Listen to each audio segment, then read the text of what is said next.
Su sustancia está hecha de evocación, recuerdo, rememoración y de lo que toma del porvenir. Porque es una parte fundamental de nuestra identidad. Somos nuestra memoria. El programa del INA que nos lleva de viva voz con los especialistas. Muy buenos días, esto es Radio INA. La Secretaría de Cultura y el Instituto Nacional de Antropología e Historia los invitan a acompañarnos en la emisión de la serie Somos Nuestra Memoria. Yo soy Salvador Rueda y hoy contamos con la presencia del doctor José Luis Vera Cortés. Buenos días, doctor. Buenos días, Salvador. Me aclara José Luis que no es especialmente antropólogo físico, sino sí, que además sí lo soy. Sí es, pero además se doctoró en filosofía de la ciencia. Así que no estamos hablando con un aficionado que se asoma un poco a las conductas humanas, sino a un verdadero especialista que las estudia desde dentro. Pero hoy, que es la segunda parte de este programa, vamos a aterrizar algunas de las cosas que vimos la vez pasada. Me gustaría empezar con una frase igualmente para provocarte. En el siglo II a.C., Plauto, en una comedia, curiosamente, escribió Homo homini lupus, el hombre es el lobo del hombre. Lo decía un tanto sarcásticamente, pero en el siglo XVII Hobbes lo toma. El hombre es el lobo del hombre para hablar de la naturaleza humana y de la idea general de cómo te asocias del Estado y de por qué existe el hombre como agrupación y un ejercicio de poder. Entonces, lo que empezaba siendo un sarcasmo terminaba siendo una sentencia pesimista. El hombre es el lobo del hombre. Y al hablar de la violencia, no nos quedaría más que darle la razón a Hobbes. Sobre todo si abrimos los periódicos de hoy y encontramos que hay fosas que tienen 8 o 10 cadáveres, que hay una violencia indiscriminada, que hay un poder paralelo que tiene sus propios códigos, que matan sin ningún escrúpulo. Ni siquiera sabemos si hay placer en matar, entonces tampoco podemos saber si es patológico o es un nuevo tipo de patología. ¿Qué pasaría con la situación de la violencia como está hoy? Y sobre todo aquella que está en las orillas del orden social. Bueno, partiría de la reflexión sobre el hombre lobo del hombre, asumiendo que es uno de los múltiples calificativos que nos hemos puesto, y en efecto lo considero pesimista al asumir a la agresividad o al carácter depredador del ser humano. Yo estaría más con otros rasgos que nos identifican, no tanto, por cierto, con el Homo sapiens que taxonómicamente decidimos asignarnos, pero sí con propuestas que identifican ciertos rasgos de nuestro comportamiento, que no es que elija, pero que me parecen igualmente importantes, ¿no? Una discusión, por ejemplo, sobre el Homo ludens, me parece que es igualmente cierta y probablemente más creativa en muchos sentidos. Sí, por ¿no? supuesto, sí. O el sapiens demens que dicen por allí. Ese sí nunca lo había oído. Sapiens demens lo dice Morán, y algunos incluso dicen, bueno, somos un primate paradójico, que en el hedonismo y la desmesura encontramos rasgos distintivos que nos delimitan como especie. Pero bueno, más allá de eso, yo pensaría que la conducta agresiva o la violencia como la estamos experimentando hoy es casi por definición, pero no solamente, un comportamiento en los márgenes precisamente de lo socialmente permitido.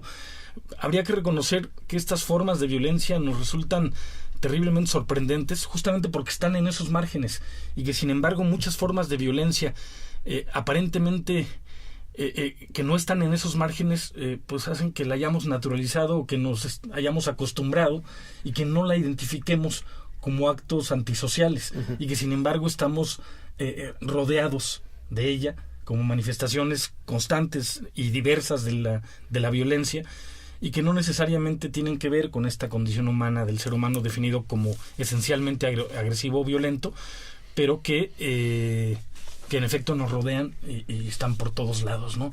Yo no sé si el hecho de naturalizar o identificar un comportamiento violento como finalmente dentro del orden social lo hace menos negativo, ¿no? Aún asumiendo que, ya digo, ciertas formas de agresividad pueden cumplir funciones sociales.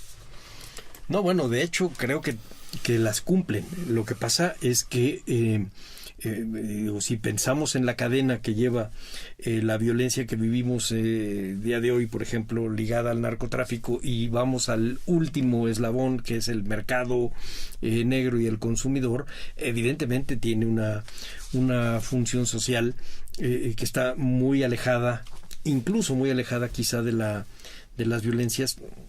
Lo hemos sabido cuando leemos sobre el origen de los diamantes que se venden en Nueva York y la violencia que genera en los lugares de donde los sacan. Al parecer eso sería, digamos, una cadena que va de lo no permitido a lo absolutamente aceptado e incluso deseable. Pero acá lo que me interesaría es no darle una explicación social ni sociológica a esta violencia, sino desde el punto de vista del antropólogo físico y del defensor de la Declaración de Valencia, en donde la educación puede ser realmente el paliativo. ¿Cómo tratamos a esta gente que ni siquiera se puede ver? Es decir, encuentras las fosas y nunca encuentras al que las hizo. Lo que sucede en Tamaulipas es verdaderamente escandaloso. Yo no sé por qué estamos tan preocupados nada más del Twitter de Trump, cuando realmente lo que tenemos aquí es una monstruosidad. Ya digo, yo creo que el poner rostros a la violencia siempre es importante porque le da otra dimensión. Generalmente estamos preocupados, y con razón, por los rostros de las víctimas, ¿no?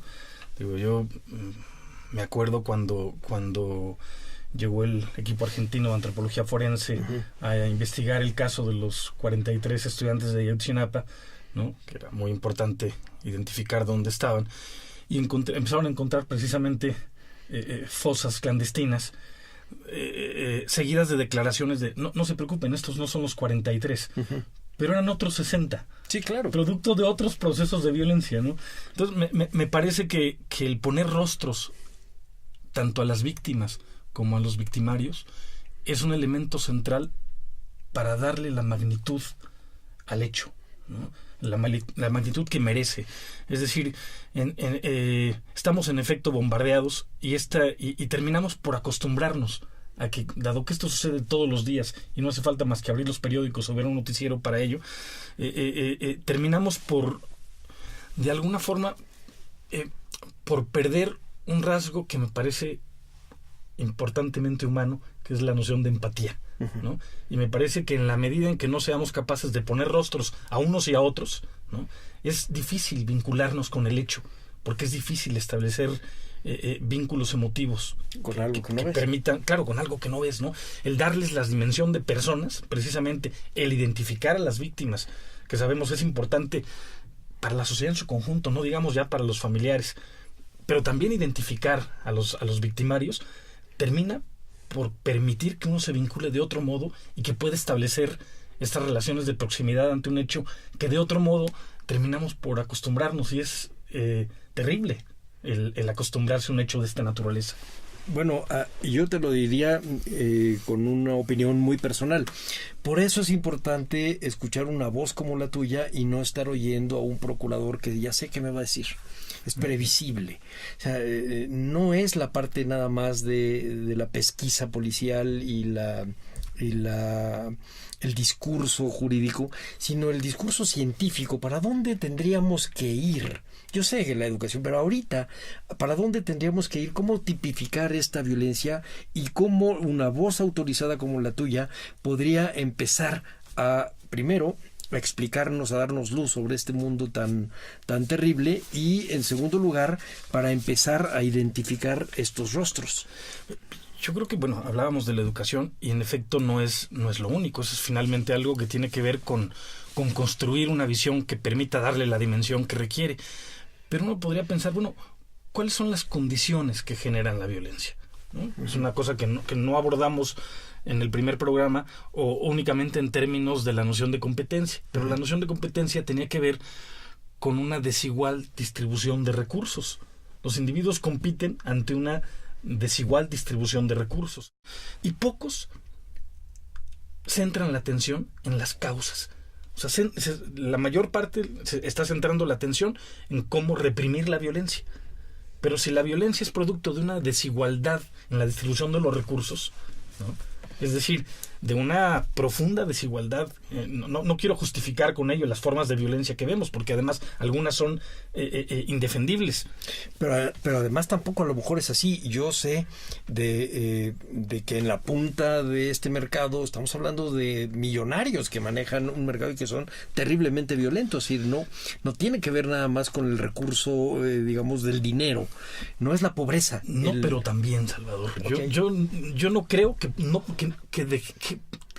tenemos que dejar de lado esta noción. O sea, a mí me parece que vivimos en un país con profundas diferencias. Sí. Y que eso genera un caldo de cultivo donde puede que no sea la única causa, pero hay un caldo de cultivo propicio para que esto que llamamos violencia y que construye, ya digo, instituciones sociales, ¿no?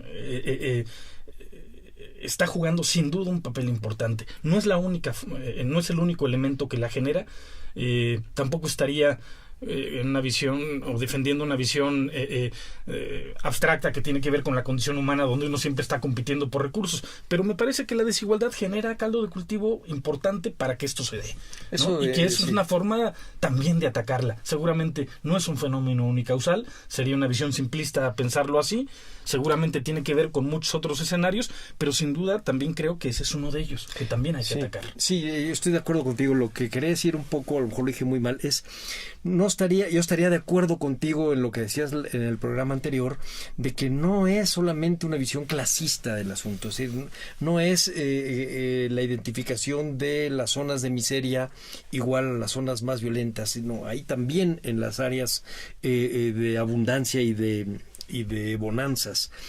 Creo que tiene que ver con, incluso, por supuesto, con un problema de leyes y a lo mejor incluso con problema de leyes de mercado. Es decir, no pensemos solamente en el discurso médico para liberar las drogas. Es decir, el discurso médico pesa, y si liberas las drogas del mercado, efectivamente pueden crecer los adictos. Pero si liberas las drogas, evidentemente acaba el mercado negro, se acaba la impunidad, entra otro tipo de juego a esta mesa, y la violencia es de otro tipo. En cambio, probablemente sí tendríamos que irnos a la cuestión de la educación, y en particular la mexicana, cuando hablamos del otro tipo de violencia que está en las taxonomías del libro que nos recomendaste la vez pasada, que son la violencia de género, las violencias con los niños, la violencia doméstica, las violencias en el trabajo, los feminicidios, había muchas más, la violencia emocional, la que nos contabas tú, sí. Como violencias que tienen medios nuevos. Ahí sí la educación tendría que ser digamos, la solución. En el otro, a lo mejor son las leyes. No sé, lo estoy dejando abierto. Seguramente son ambas, ¿no? No tenemos por qué optar por alguna de ellas, ¿no? Me parece que muchos de estos procesos no estaban identificados. Una vez que se tipifican, normalmente las leyes van un poco detrás y tienen que implementarse leyes que penalicen, pues, finalmente ciertas formas de violencia. Ya decíamos, la violencia escolar, por ejemplo, ¿no?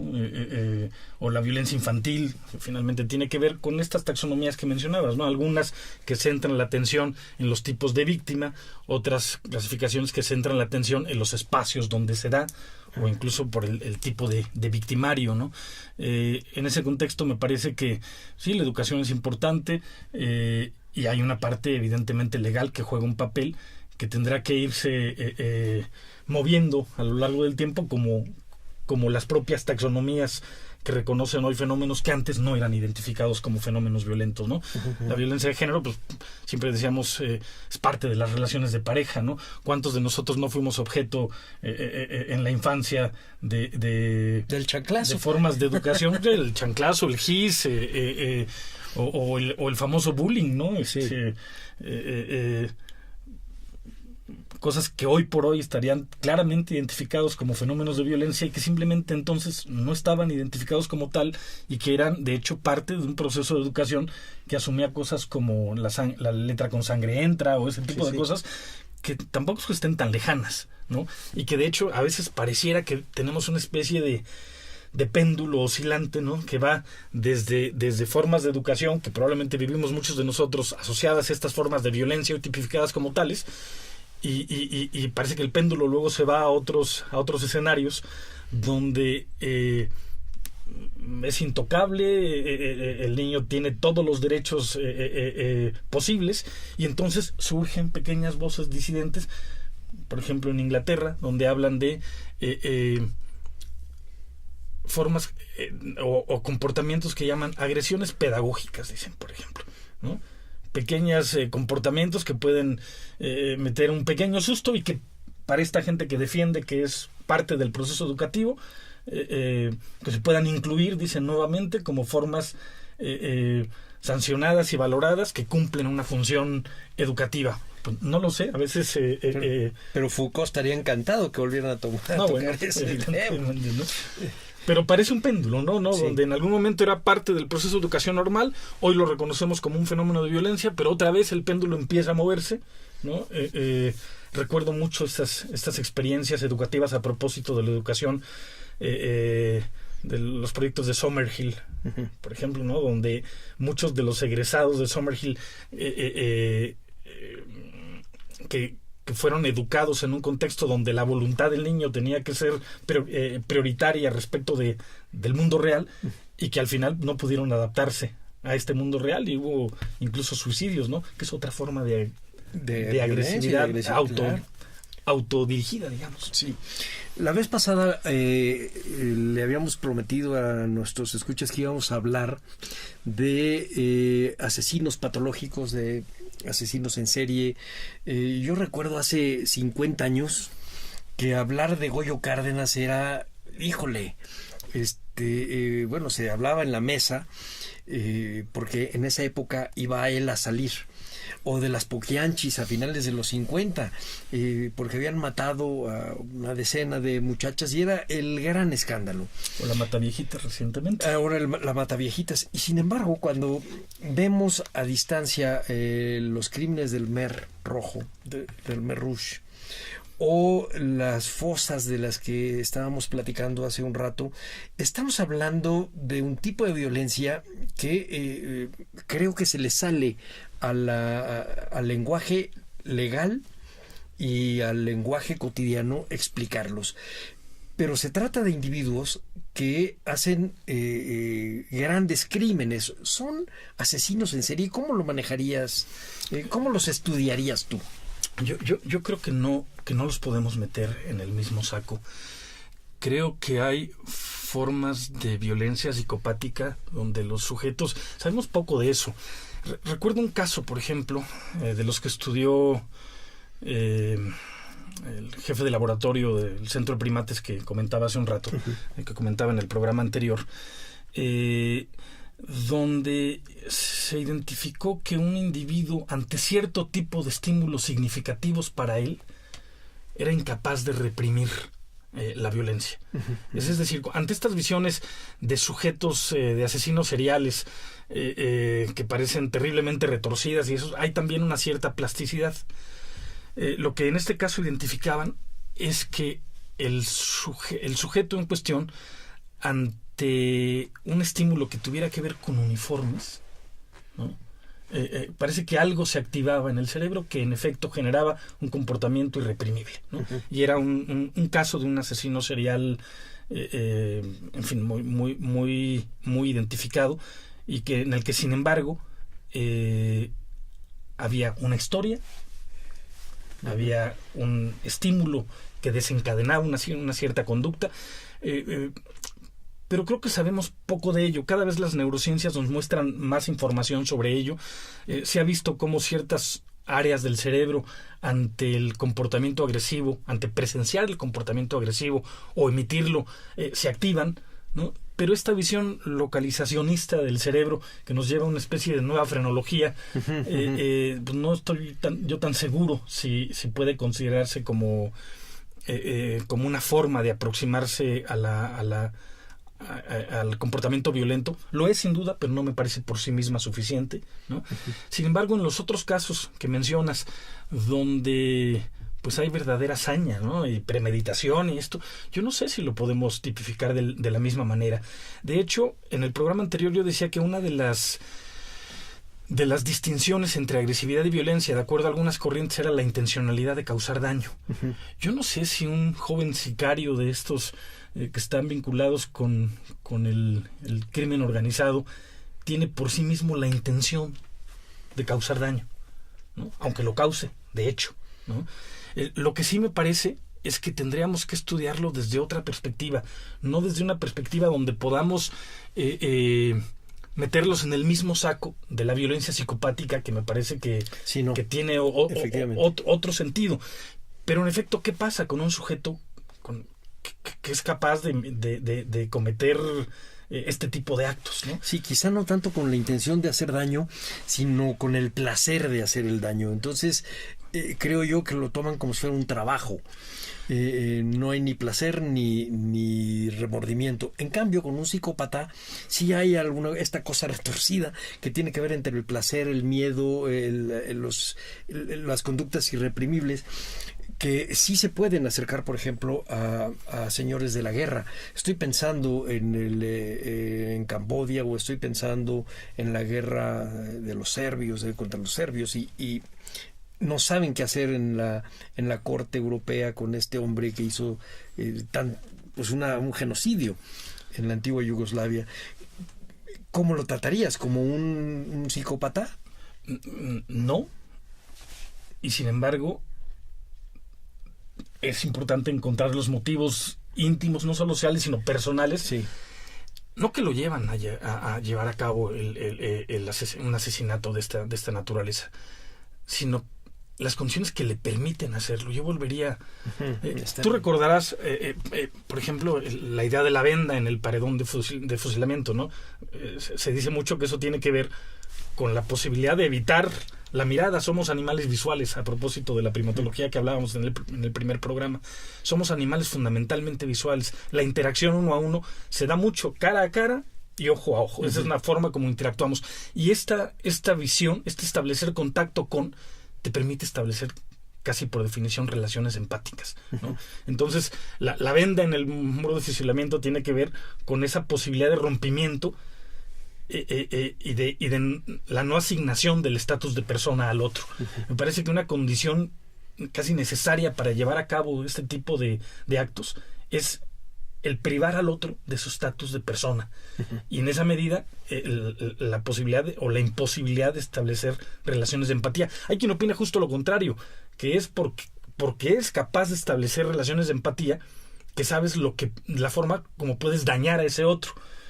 Pero me parece que es un fenómeno casi imposible, a menos que seas un individuo de la otra categoría de la que hablábamos, seguir considerando al otro como persona y sin embargo llevar a cabo el acto. Yo recuerdo un caso de un asesino serial español. Lo entrevistaron no hace mucho, ¿no? Y él decía, para mí eran cucarachas, no eran personas. Y como eran cucarachas, podría pisarlas, ¿no? Y lo dice tal cual, ¿no? Y eso es fundamentalmente no la imposibilidad de ponerte, sea a propósito o no, en los zapatos del otro, ¿no? Y el privarlo de sus de ese estatus de Sí, persona y de individuo. pero por ejemplo, para el caso de la guerra en la antigua Yugoslavia, se estaba pensando que aquel que era musulmán o que no era de tu mismo grupo étnico era casi una cucaracha. Había un asunto ahí ideológico que permitía poderlos matar porque los hacía inferiores. Y sin embargo, creo yo que este señor Radovan no es un hombre, sí, no es precisamente un hombre muy sano. Bueno, yo lo mandaría, por supuesto, al paredón, pero también habría que ver las situaciones de excepción que se generan en un conflicto, ¿no? Es decir, fíjate, para las cuestiones estas de estudios de neurociencias, de activación de zonas del cerebro y esto, hay una serie de imágenes identificadas internacionalmente como imágenes que causan empatía, ¿no? y que causan no solo empatía, sino se me fue el término, en fin, te vinculas claramente con el individuo, ¿no? Y entonces los sujetos que son estudiados para ver cómo reaccionan a estas imágenes, se ve que sistemáticamente se activan ciertas zonas del cerebro. Y por ejemplo, ante el sufrimiento infantil se suelen activar otras. Y yo siempre pensaba, es el contexto el que determina el significado de la experiencia. Es decir, el sufrimiento infantil es algo que nos cuesta mucho trabajo presenciar. Sin embargo, si estás en un conflicto bélico y eres un soldado enemigo, probablemente el maltrato infantil te genere una sensación incluso placentera. Sí, claro. ¿No? Entonces, ¿cómo se significa el hecho? Tiene que ver con el contexto y con las situaciones de excepción que se dan en un conflicto, en este caso un conflicto bélico, ¿no? Aún así, en los conflictos bélicos hay ciertas normas que se dicen que pero han ellos de no operar. las siguen. Ese es el chiste. Estoy pensando, por ejemplo, en estos libros de Primo Levi, de Si esto es un hombre y la vida dentro de los campos de concentración, y él hablaba de estas gentes que viven en la zona gris, estos hombres grises que eran básicamente judíos, pero eran consentidos del quien dirigía el campo de concentración, y su comportamiento con respecto a los otros presos era aún más cruel quizá que el del propio. Es decir, ciertamente la conducta humana es inatrapable. Pero ¿cómo manejarías esto en términos de una taxonomía de la violencia? A ver, solo para finalizar con esto, me parece que uno de los elementos que posibilitan el cometer este tipo de actos tiene que ver, en efecto, no solo con el rompimiento de la empatía con el otro, sino con la jerarquización de esas diferencias, ¿no? Es decir, un querido profesor de hace muchos años me decía, todas las prácticas requieren de un discurso que las justifique, ¿no? Si el discurso que justifica estas prácticas tiene que ver no solo con la diferencia, sino con la inferioridad del otro en el discurso, ¿no? Este tipo de prácticas parecen objetivarse. Entonces, uno de los elementos también centrales tiene que ver con una especie de sentimiento heterofóbico, ¿no? Las diferencias no solo son reconocidas, sino son jerarquizadas. El otro, ante el cual vas a emitir un comportamiento de esta naturaleza, no solo es reconocido como distinto, sino es juzgado como inferior. Y eso posibilita ciertos comportamientos. Me parece que es a partir de esta jerarquización de las diferencias que podemos entender muchos fenómenos de racismo y de heterofobia en general, pues que hemos presenciado a lo largo de la historia.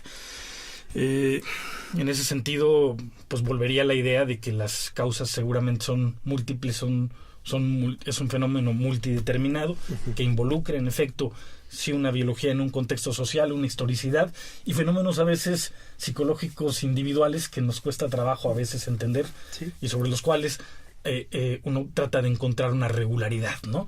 En ese sentido, pues eso me permite hablar de las taxonomías, que ya digo, no son más que intentos de encontrar un orden en este aparente, no aparente, sino vasto fenómeno de la violencia, y que nos permiten, identificando ciertas regularidades, establecer una clasificación que introduce un orden, digamos, en el estudio de los fenómenos y genera una forma de comunicación, como todo sistema taxonómico, ¿no? ¿Es natural? Pues probablemente no es natural una taxonomía de este tipo, pero es sin duda útil, ¿no? Y permite es una herramienta para poder... Es una herramienta. José San Martín, que hablaba hace un rato, establece precisamente un sistema de clasificación que centra la atención, ya digo, en el tipo de víctima, en el espacio donde se da, espacio real o simbólico, donde se da esta forma de agresividad, y a partir de ello generó pues una muy buena cantidad de textos a propósito de el reconocimiento de este orden, digamos, en el contexto de la violencia. No sé si quieras que abordemos algunos de los casos. Sí. Vamos a abordar algunos de los casos y si tienes ejemplos sería magnífico. Bueno, creo que todos tenemos muchos de ejemplos, estos, sí. ¿no? Yo quiero recordarle a nuestro auditorio que el tema de esta ocasión es la violencia. Estamos en el segundo programa con este tema y quien nos está explicando y dando luz en este vastísimo asunto del ser humano, de la conducta humana, es el doctor José Luis Vera Cortés. Vamos a ir aterrizando algunas cosas. Te voy a molestar, a ver si vamos a ir dando así algunos ejemplos. Hace apenas unas semanas se anuncia que se encuentra el Zompantli del Templo Mayor. Centenares de cráneos. Centenares de animales sacrificados. Una sociedad que se explica absolutamente ritualizada, pero que sangraba lo que veía. Y no le importaba de repente levantar una torre de cráneos. Y yo, por desgracia, cuando vi esto, vi un cuadro que está en el Castillo de Chapultepec, que era una reconstrucción imaginaria de finales del siglo XIX de lo que era el Zompantli. Pensé en el Khmer Rojo y pensé en las fosas actuales. Y sin embargo, evidentemente, no solo hay diferencias históricas entre los tres ejemplos, sino diferencias tangibles, reales, individuales. ¿Cómo tratarías de manejar esto? Si los pusiéramos en la mesa, ¿cómo le explicarías a la gente las diferencias que hay, aunque los resultados parecieran ser los mismos? La primera cosa que quisiera decir es que yo no soy mesoamericanista y que me acerco a esto con muchísima prudencia. De hecho, hubo quien vio precisamente en este fenómeno una especie de condición natural del ser humano, o tipificó a estos grupos como bárbaros y salvajes, ¿no? Sí, y generó una polémica ahí tremenda. Pero la generó por el puesto en el que estaba, no por lo que estaba diciendo. Evidentemente no estuvo bien, pero ahí estaba el problema. Yo tendría mucho cuidado con el contexto cultural. De hecho, este sería uno de los clásicos ejemplos de violencia por contexto cultural, ¿no? Es decir, por ejemplo, la antropofagia es un comportamiento, el canibalismo es un comportamiento que es identificado como una conducta terrible, ¿no? Que rompe nuestra tabú, visión, sí. En fin, y convertida en tabú. Y sin embargo, algunas corrientes dicen, pues en el México prehispánico había abundante antropofagia, y esta tiene que ver con la necesidad de proteínas animales de alta calidad, por ejemplo, ¿no? Es que han dicho eso, sí. ¿no? Y a mí me parece que reducir una cosmovisión, una forma de ver el mundo, una forma de significar las cosas a la necesidad de proteínas de alta calidad, pues es simplificar y no hacer justicia definitivamente al fenómeno que uno está estudiando. En este contexto, me parece que tendríamos necesariamente que pensar qué significa en el contexto del mundo mesoamericano donde era llevada a la práctica. Sí. Pienso que desde este escenario, juzgarlo desde nuestra propia cosmovisión, no le haría justicia, no podríamos entenderlo claramente. En esa misma línea, y hace rato lo mencionaba, está el otro ejemplo preferido de los que tratan la violencia por contexto de diferencia cultural, el de la ablación de clítoris, ¿no? Que mencioné en el programa anterior. Hay quien dice, bueno, en el universo, en el mundo de los grupos sociales que llevan a cabo esta práctica, no es considerado, dicen, un comportamiento violento o agresivo, ¿no? Y hay quien dice, bueno, pero hay derechos humanos universales, ¿no? Y uno de los derechos humanos es a la integridad corporal, ¿no? Entonces una mutilación tendría que ser vista necesariamente como algo que va en contra de los derechos humanos.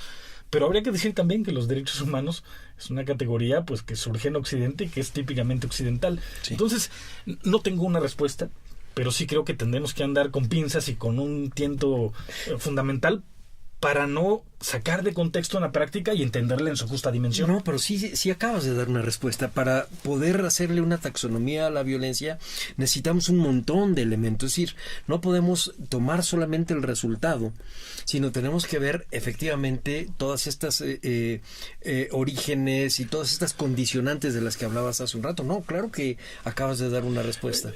Mi respuesta es mucho tacto y mucho tiento ante las diferencias culturales que son las que significan para un pueblo guerrero, pues probablemente esto que identificamos nosotros como actos violentos no lo sean, ¿no? Y entonces... quizás que no debamos justificar nada. Yo no sé si podemos justificar o no al Khmer o en la guerra de Yugoslavia, a pesar de que en la distancia nos tocó en esta generación vivirlo. Claro. Pero efectivamente, culturalmente es otra cosa. Habría que preguntar a los que estaban ahí con ellos cómo se hubieran comportado, cómo estaban viéndolo. Si no podemos juzgarlo con nuestra propia vara. No, y el hecho de asumir que una práctica es característica de un contexto cultural tampoco la valida necesariamente, ¿no? Es decir, el hecho de que en un contexto cultural, por ejemplo, el machismo sea una práctica dominante, tampoco la valida. Para nada. Pero debemos tener entonces cuidado, ¿no? Creo que los escenarios culturales los contextos son los que significan, le dan significado y una dimensión real a un acto como la agresividad y la violencia. Y el propósito de la agresividad y la violencia del que nos hablabas desde el programa pasado, estoy pensando ahora en el terrorismo del Estado Islámico. Es decir, ¿cómo lo vamos a manejar? ¿Cómo se maneja? En fin, es un tema estoy poniendo puros problemas, pero me toca un poco más lejos, pero en efecto, no sé, pienso mucho, por ejemplo, en el terrorismo y ETA, por ejemplo, ¿no? Lo que significó en su momento. Ya decía Genovés, decía que no todas las formas de agresividad o de terrorismo tenían motivos políticos, aunque particularmente ETA pareciera tenerlo. Pero en ese mismo contexto surge, por ejemplo, el terrorismo de Estado, ¿no? Que tiene por intención disminuir estas prácticas de ETA, en fin, que tenían una argumentación que tenía que ver con la autonomía del País Vasco y esto, pero que, en fin, que generaron a su vez una forma de terrorismo que no teníamos identificado como tal, que era el terrorismo de Estado. Entonces, me parece nuevamente que la única forma de entenderlo, y no digo justificarlo, porque a veces caemos en eso, ¿no? Entender los procesos no necesariamente los validan. Sí, no para nada. Creo que podemos juzgarlos, ¿no? Pero sí es necesario entender el contexto en el que surgen, ¿no? Por supuesto, no estoy diciendo que el caso de terrorismo de Estado es algo que se pueda justificar, ¿no? Solo estoy diciendo que hay que entender las condiciones en las que se generan y luego probablemente juzgarlo, ¿no? Porque el entender no necesariamente implica validar. Aun cuando Genovés decía, y eso pues sí es algo que es un principio antropológico o debería serlo, que se trata de entender más y juzgar menos, pero en algunos contextos pues es inevitable. Sí, bueno, casi siempre juzgamos, pero eso nos hace entender el difícil papel de un juez. Debe tener todos los elementos a la mano. Pero gente como tú y tu seminario llegan a ser voces autorizadas para poderle ayudar a un juez a tomar una decisión. Por ejemplo, con respecto a algún acusado de asesinatos múltiples por terrorismo o un psicópata asesino. Creo que habría alguna diferencia, y ahí es a donde ustedes le pueden ser útiles al juez. Entonces tienen de alguna manera que juzgar, y de alguna manera sin querer tendrán que usar la palabra de Salomón de amen la justicia los encargados de hacer las leyes de esta tierra. No habría de otra. Y me parece que justo un fenómeno como este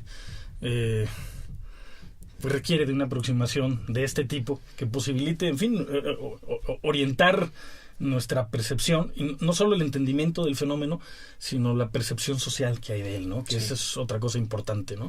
Una cosa a veces son los especialistas trabajando un tema y otro es justo la percepción social del mismo, ¿no? Sí. Y hay muchas diferencias. Pero lo que pasa es que te estaba haciendo trampa. Estoy hablando siempre de homicidas, y el problema con los homicidas es que esos son.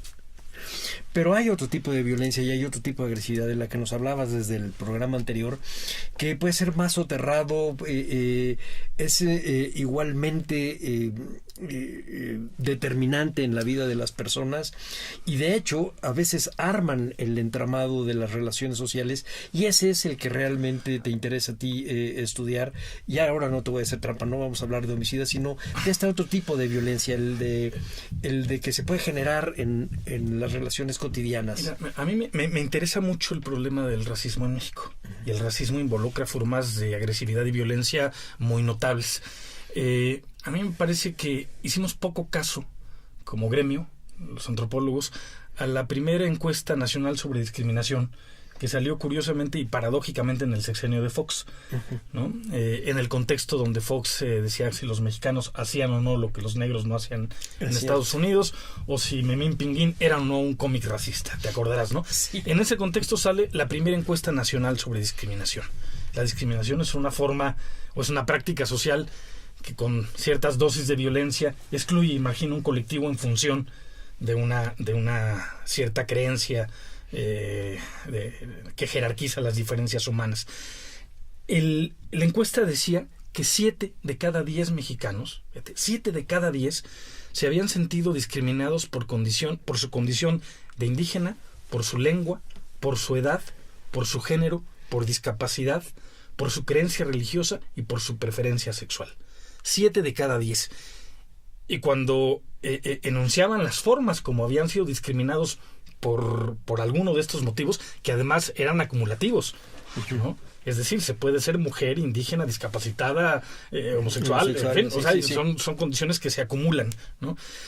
Pero claro, en el contexto donde identificamos tantos criterios a partir de los cuales alguien puede sufrir discriminación, tendemos como a normatizarlo.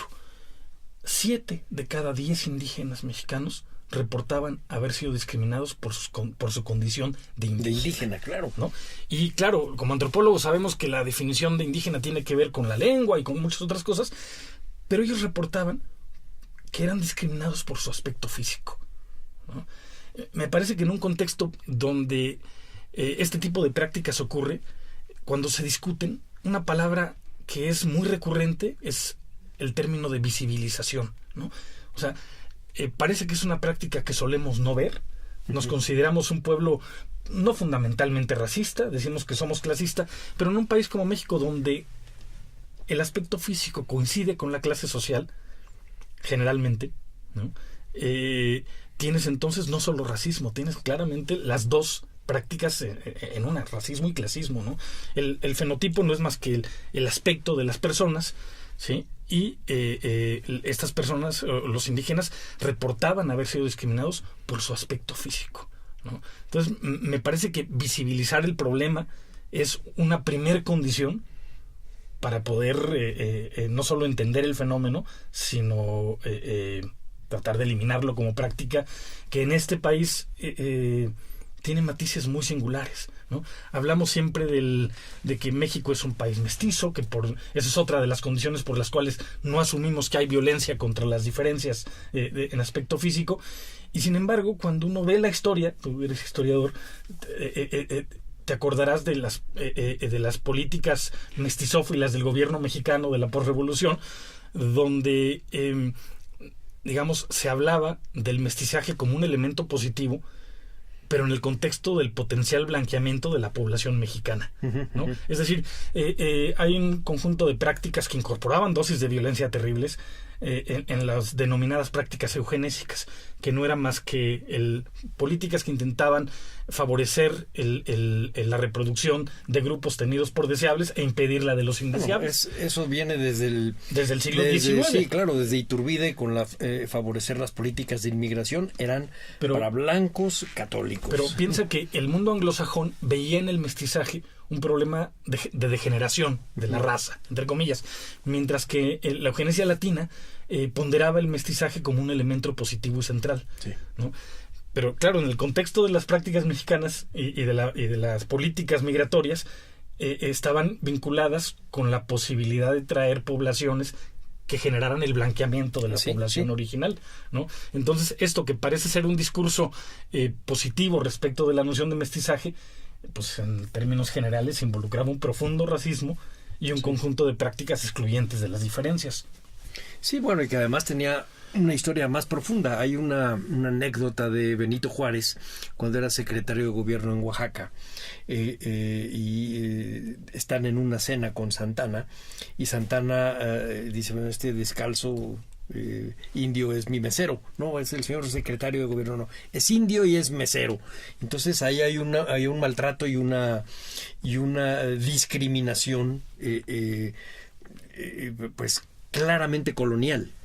Es decir, efectivamente estamos hablando de un asunto que tiene una raíz muy lejana y que para poderlo ir desenredando necesitamos efectivamente jalar el hilo completo. Claro. Y bueno, me decías tú que la violencia racial es uno de los asuntos que más te han preocupado. Danos algunos ejemplos, platícanos un poco lo que haces. En realidad me interesa en el contexto de mi propia disciplina, ¿no? La antropología física en México se funda con 3 problemáticas fundamentales, que era la determinación del tipo físico del indio mexicano, el problema del poblamiento temprano del territorio, que en el fondo tiene que ver con la problemática del indio también, y el problema del desarrollo para finales del siglo XIX de una disciplina fundamental en su momento, que era la llamada antropología criminal, ¿no? Pero en el fondo, la antropología criminal también estaba preocupada por el tipo físico y por los comportamientos delictivos asociados a esto. Hay un texto muy famoso de Beatriz Urías que se llama Indígena y Criminal, donde justo lo que muestra es que incluso la preocupación de la antropología física mexicana por el establecimiento del tipo físico del indio y de la antropología criminal, en el fondo no es más que la preocupación sobre el problema del indio como temática central. O sea, a mí me interesa mucho cómo la historia de mi disciplina ha estado vinculada con el problema del racismo, pero también cómo desde ciertas perspectivas ha validado ciertas prácticas. Es decir, yo, a diferencia de lo que creen algunos colegas, creo que el racismo, como lo conocemos hoy, es una práctica básicamente contemporánea, que no es universal y no es atemporal, y que esta práctica tiene que ver con el desarrollo de la ciencia raciológica, es decir, con el llamado racismo científico. Así, ¿no? Entonces hay quien dice, bueno, pero el racismo ha existido siempre y ha existido en todos los grupos humanos. Y yo creo que el racismo, como lo conocemos hoy, es moderno. Es un fenómeno moderno que tiene que ver, sí, con el desarrollo, curiosamente, de mi disciplina. Cuando uno ve la historia de la antropología biológica, ya no solo en México, sino en Francia, por ejemplo, en Inglaterra, los tratados de los antropólogos físicos eran fundamentalmente tratados de raciología, ¿no? Y en ese contexto, no solo generaron un discurso que dio cuenta de la diversidad y la jerarquizó, sino validaron una serie de prácticas. En México tuvimos una sociedad eugenésica, fundada, me parece, en Veracruz en 1931, pero que entiendo no llegó a legislar, no estoy seguro. Pero en Estados Unidos sí legislaron y hubo campañas de esterilización de los llamados indeseables, por ejemplo, que eran considerados indeseables porque tenían, a partir de test de inteligencia, un coeficiente intelectual bajo. Cuando cambiaban los sistemas de valoración de la inteligencia, podían cambiar también el lugar donde se ubicaban estos sujetos en la escala respectiva. Y precisamente Gould, en un libro que me parece fenomenal, que se llama La falsa medida del hombre, que es la historia del racismo científico, muestra cómo casos de gente que acudía al doctor porque no podía tener hijos, y se les informaba, y te estoy hablando de pleno siglo XX, se les informaba que habían sido esterilizados porque en ese momento su coeficiente intelectual, de acuerdo a los sistemas de valoración, pues era inferior a la media, y eso se traducía en prácticas de este tipo, Sí. ¿no? Entonces me parece que, bueno, de eso la historia de los Estados Unidos tiene para dar y regalar, pero nosotros también tenemos nuestras, por supuesto, nuestras formas. En 1904 se publicó un libro de Carlos Rumagnac, que digamos es uno de los antecedentes de la antropología física delictiva de la que nos estás ahorita platicando, y es el estudio de los presos de Belém. Cuando uno lee esto, la medida de los cráneos, etcétera, resultaba que los delincuentes siempre eran indios. Claro, porque... Y si no, eran mestizos a indiados. Y generalmente pobres. Pobres. Solamente, en general el 100% eran pobres. Solamente había blancos asesinos cuando tenían un rasgo patológico. Pero no era atribuible a la raza, sino al rasgo patológico en particular. Individual, claro, bueno, 10 años más tarde de esto, tú lees los periódicos y lo que sería la nota roja en el Imparcial y en los periódicos de la época de Huerta, los asesinos siempre son zapatistas, siempre. Yeah. Y por tanto son indios y mestizos a indiados. Es decir, hay un cambio de valoración a partir de 1920, pero quizá del 17, pero todo este periodo que va de principios del siglo, utilizando un lenguaje científico para manifestar la inferioridad de la raza y su inclinación hacia la criminalidad. Fíjate que en ese sentido quisiera comentar muy brevemente que se formó un grupo interdisciplinar, una red para estudiar estos fenómenos de violencia, de heterofobia, de racismo y xenofobia, que se llama la Red Integra, que fundó la doctora Olivia Gall, y a la cual pertenecemos muchísima gente de muchos ámbitos, antropólogos físicos, lingüistas, antropólogos culturales, y la intención se llama Red Integra para el estudio del racismo y la xenofobia en México y América Latina. En particular, yo estoy en uno de los grupos que estudiamos justamente el problema del racismo científico, la historia de este tipo de fenómenos, pero hay gente que participa en la red cuya intención es dar visibilidad al problema, establecer vínculos precisamente con legisladores para tipificar y, en fin, servir en un momento digamos, de sector especializado consultivo que permita establecer una serie de discusiones que me parecen necesarias y pertinentes, ¿no? Y que abordan el problema también de la denuncia de este tipo de hechos, ¿no? De esta naturaleza muchas veces simplemente callamos, y me parece que la denuncia es un elemento importante. Sí, cómo no. La denuncia y la explicación. Yo pienso que hay muchas actitudes racistas que sin educación ni siquiera te das cuenta que las tienes. Claro, ya digo, el primer problema es el problema de la visibilización de la práctica, sí. Y paradójicamente de los colectivos involucrados con esta práctica, porque en México tenemos esta idea de, claro, somos un país mestizo, producto de la mezcla de dos simientes, ya lo sabemos, y en el mejor de los casos hablamos de población de afrodescendiente que se menciona ahora, y muchos dicen es que en México no hay negros, ¿no? Y entonces parece que el principal problema es visibilizar la práctica y visibilizar al colectivo objeto de la discriminación, ¿no? Y me parece que hay una cantidad de fenómenos asociados a la violencia y el racismo que hemos dejado de lado. Somos capaces de identificar probablemente el racismo a población indígena, pero ¿qué pasa con esos otros colectivos que han formado este país, ¿no? Población de origen libanesa, japonesa, china, en fin, hay cualquier cantidad, y me parece que pues justo ahora hay una serie de proyectos que están abordando estas temáticas que me parece necesario para entendernos como pueblo, ¿no? Y si regresamos un poco al tema de la violencia y la agresión,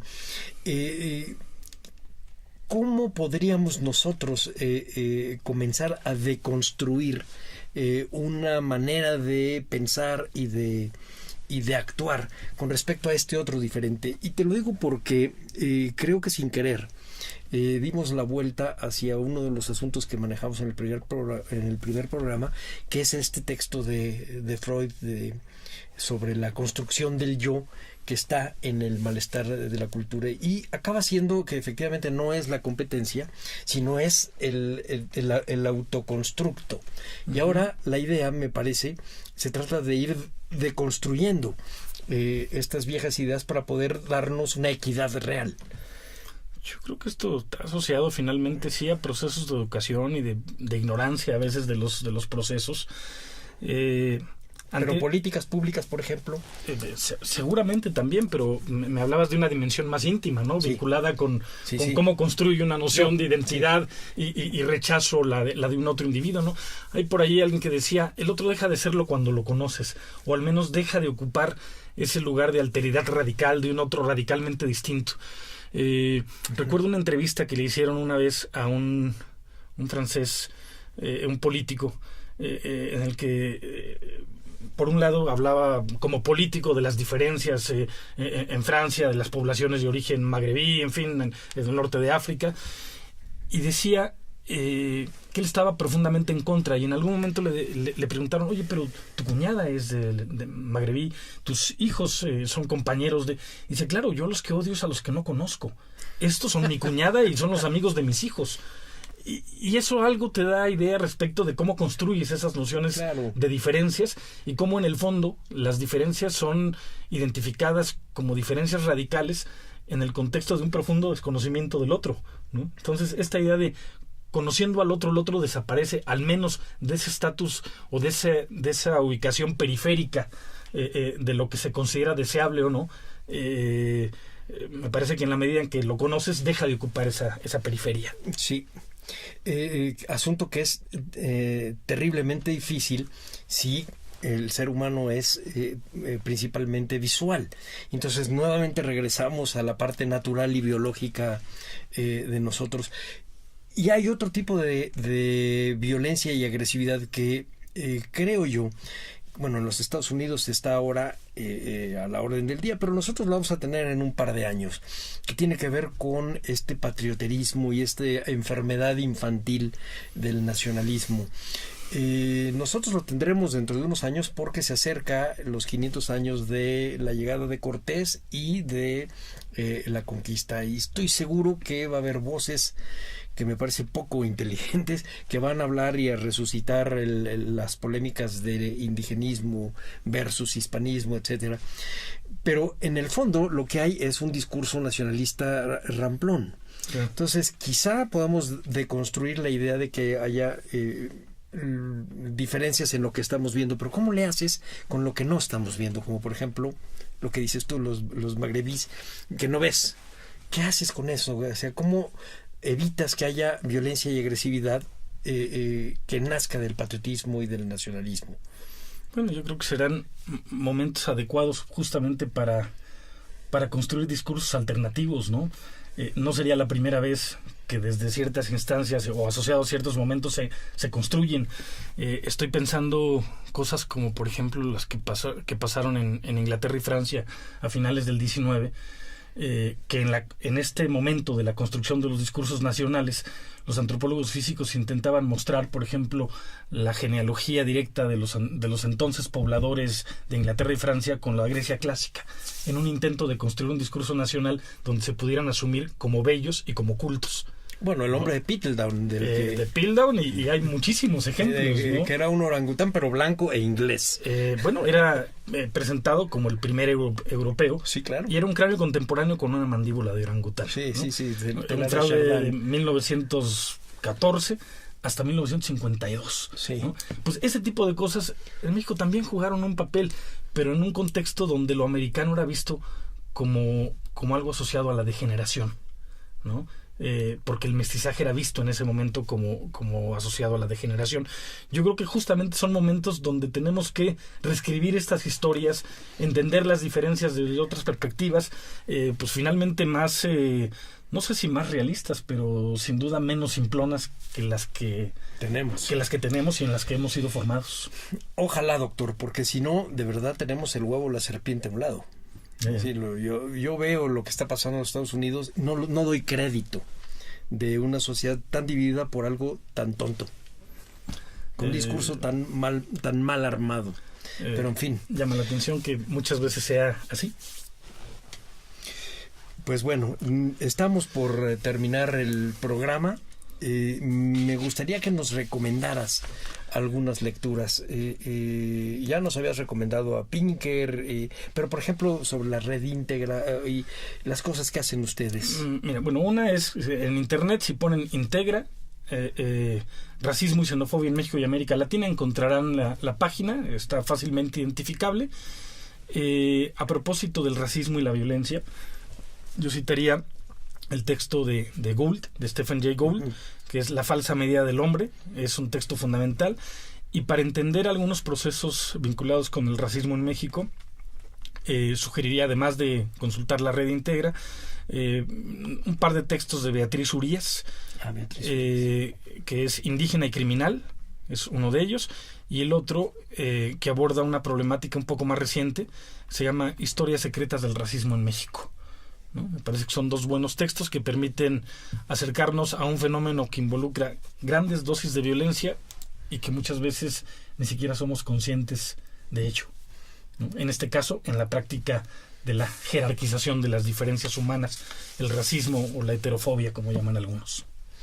Y bueno, qué bueno que nos recomiendas también el de La falsa medida del hombre, porque recuerdo que empieza precisamente con aquella frase clásica de el hombre es la medida de todas las cosas, y dice Gould, sí, pero no va por ese lado. Y él era un promotor de la igualdad, claro, con lo que decías tú en el programa pasado, de que hay muchas cosas que quedaban sueltas y que le discutían sobre la velocidad en los cambios evolutivos, etcétera. Pero básicamente, como filósofo, creo yo que no debemos perder. Él murió hace 17 años, hay que rescatar esa lectura y pues buscar el de Beatriz Urías y acercarnos a la red Integra, que ve el asunto del racismo en México, y que pareciera que lo queremos tener a la espalda y no en la nariz, y tenemos que tenerlo en la nariz. Pues muchas gracias. Al contrario. A nombre de Radio INA doy por terminada esta emisión, que fue posible por la generosa participación del doctor José Luis Vera Cortés en esta segunda parte sobre agresión y violencia, particularmente dirigida a la violencia más cercana a nosotros los mexicanos. Gracias a nuestros escuchas por su atención. Les sugerimos consultar más de nuestra producción a través de www.radio.ina.gov.mx. En la realización, la Dirección de Medios de Comunicación a través de la Subdirección de Radio INA, con Gabriela Marentes al frente. En la producción, Evanibaldo Morales. En los controles técnicos y edición, Rubén Martínez. Yo soy Salvador Rueda. Hasta la próxima. Las opiniones y comentarios aquí expresados son de entera responsabilidad de quienes proporcionan la información y no representan necesariamente las opiniones de Radio INA ni comprometen el pensamiento editorial del Instituto Nacional de Antropología e Historia.